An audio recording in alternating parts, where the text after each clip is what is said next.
Nono passo. Fizemos reparações diretas dos danos causados a tais pessoas, sempre que possível, salvo quando fazê-las significasse prejudicá-las ou a outrem. Bom senso, um cuidadoso sentido de escolha do momento, coragem e prudência. Eis as qualidades que precisamos ter quando damos o nono passo. Após haver elaborado a relação das pessoas às quais prejudicamos, refletido bem sobre cada caso específico e procurado nos imbuir do propósito correto para agir, veremos que o reparo dos danos causados divide em várias classes aqueles aos quais nos devemos dirigir. Haverá os que deverão ter preferências, tão logo estejamos razoavelmente confiantes em poder manter nossa sobriedade. Haverá aqueles aos quais poderemos fazer uma reparação apenas parcial, para que revelações completas não façam a eles e a outros mais danos do que reparos. Haverá outros casos em que a ação deverá ser adiada, e ainda outros em que, pela própria natureza da situação, jamais poderemos fazer um contato pessoal direto. A maioria de nós começa a fazer certos tipos de reparos a partir do dia em que nos tornamos membros de Alcoólicos Anônimos. Desde o momento em que dizemos às nossas famílias que verdadeiramente pretendemos tentar adotar o programa, o processo se inicia. Nesta área, raramente existirá o problema de escolher o momento ou ter cautela.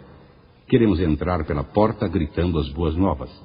Após voltar de nossa primeira reunião, ou talvez após haver terminado de ler o livro Alcoólicos Anônimos, geralmente queremos nos sentar com algum membro da família e admitir de uma vez os prejuízos que temos causado com nosso beber. Quase sempre queremos ir mais longe e admitir outros defeitos que fizeram com que fosse difícil viver conosco.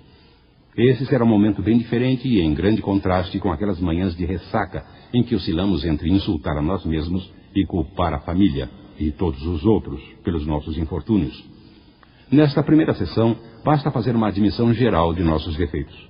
Poderá ser pouco prudente, a esta altura, reviver episódios angustiantes. O bom senso sugerirá que devemos ir com calma. Embora possamos estar inteiramente dispostos a revelar o pior, precisamos nos lembrar que não podemos comprar a nossa paz de espírito à custa dos outros. O mesmo procedimento se aplicará no escritório ou na fábrica. Logo pensaremos em algumas pessoas que conhecem bem nossa maneira de beber e que foram as mais afetadas pela mesma.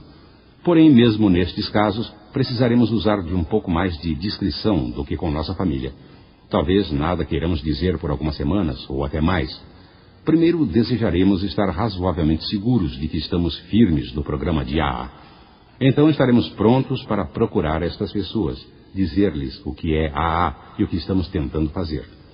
Isso explicado, podemos admitir livremente os danos que causamos e pedir desculpas. Podemos pagar ou prometer pagar as obrigações financeiras ou outras que tivermos.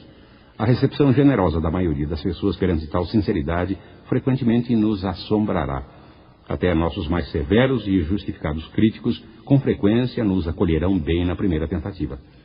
Este ambiente de aprovação e elogios é capaz de ser tão estimulante que nos desequilibre, criando um apetite insaciável para mais experiências semelhantes. Ou, pelo contrário, poderemos nos inclinar na outra direção, quando, em raros casos, enfrentamos uma recepção fria e cética. Isso poderá nos induzir à discussão ou a martelar nosso assunto com insistência, ou talvez poderá nos levar à tentação do desânimo e do pessimismo. Mas se tivermos nos preparado bem antes, tais reações não nos desviarão de nosso objetivo firme e constante. Após esta primeira tentativa de fazer reparações, poderemos desfrutar tamanha sensação de alívio que chegaremos a concluir que nossa tarefa está terminada. Haveremos de querer descansar sobre nossos louros. A tentação de evitar os encontros mais humilhantes e temidos que ainda restam será grande. Frequentemente, inventaremos desculpas plausíveis para evitar totalmente estas questões. Poderemos até procrastinar pura e simplesmente dizendo que ainda não chegou a hora, quando na realidade já deixamos de aproveitar muitas oportunidades boas para corrigir um erro grave. Não falemos em prudência enquanto praticamos a evasão. Tão logo passemos a ter confiança em nosso novo modo de vida e tenhamos começado a convencer os que nos rodeiam de que, pelo nosso comportamento e exemplo, de fato estamos nos modificando para melhor, poderemos, sem medo, falar com total franqueza com aqueles que foram seriamente afetados, mesmo aqueles que possam saber pouco ou nada a respeito do que lhes fizemos. A única exceção que faremos será nos casos em que as revelações possam causar dano maior. Estas conversações podem começar de maneira casual e natural. Porém, se nenhuma oportunidade se apresentar, em algum momento havemos de querer reunir toda a nossa coragem, nos encaminhar diretamente para a pessoa indicada e espalhar nossas cartas na mesa. Não há necessidade de nos banharmos no remorso excessivo ante aqueles que temos prejudicado. Entretanto, reparações deveriam ser sempre francas e generosas. Só existe uma razão que poderia vir a modificar o nosso desejo de revelar por inteiro os danos causados. Ela surgirá na rara situação em que fazer uma revelação completa poderia prejudicar seriamente a pessoa objeto de nossa reparação, ou, igualmente importante, a outras pessoas. Não podemos, por exemplo, descarregar uma explicação pormenorizada de aventuras extramatrimoniais nos ombros de nosso desprevenido cônjuge. E mesmo naqueles casos em que tal assunto precise ser discutido, devemos tentar evitar que redunde em prejuízo para quem quer que seja. Não alivia a nossa carga quando imprudentemente tornamos mais pesadas as cruzes dos outros. Podem surgir muitas situações delicadas em outros setores da vida onde está envolvido este mesmo princípio. Suponhamos, por exemplo, que tenhamos gasto em bebida uma boa parte de dinheiro de nossa firma, seja tomando emprestado ou exagerando nossos gastos de viagem. Suponhamos que o fato continuará desconhecido se nada falarmos. Confessamos imediatamente nossas irregularidades perante a firma, na quase certeza de que isto os obrigará a nos demitir e a nos tornar praticamente não empregáveis.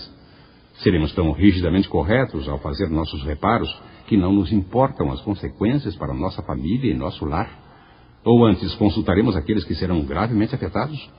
Submeteremos o assunto a nosso padrinho ou conselheiro espiritual, pedindo ardentemente a ajuda e orientação de Deus, mas resolvendo atuar de maneira certa quando ficar claro, custe o que custar? É claro que não existe uma resposta fácil que solucione todos os dilemas deste tipo. Mas todos requerem, isto sim, a completa disposição de fazer todas as reparações de forma tão rápida e completa quanto permitirem as condições do momento.